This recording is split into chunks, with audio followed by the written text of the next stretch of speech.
ওয়েস্টেরসে আবার ফিরছি। Recently release হয়েছে জর্জ আর মার্টিনের প্রিকুয়েল সিরিজ আর Knight of the Seven Kingdoms এর ফার্স্ট এপিসোড। এই সিরিজের টাইমলাইনটা দারুণ ইন্টারেস্টিং। গেম অফ থ্রোনস এর ঘটনার প্রায় 100 বছর আগে, আর হাউস অফ দ্য ড্রাগন শেষ হওয়ার কিছু বছর পরের ঘটনা। স্টোরিটা popular novel Tales of Dunk and Egg এর ওপর বেস করে তৈরি হয়েছে।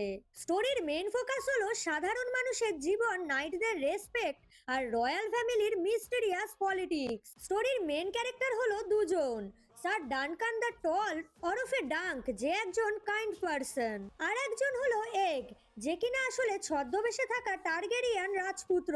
সব মিলিয়ে সিরিজটা অনেক বেশি গ্রাউন্ডেড, ইমোশনাল আর ক্লাসিক মার্টিন স্টাইলের। প্রথম সিজনে মোট 6টা এপিসোড হবে, প্রতি সপ্তাহে একটা করে রিলিজ হবে। যারা গেম অফ থ্রোনস ইউনিভার্স ভালোবাসো তারা এই সিরিজটা একদমই মিস করো না।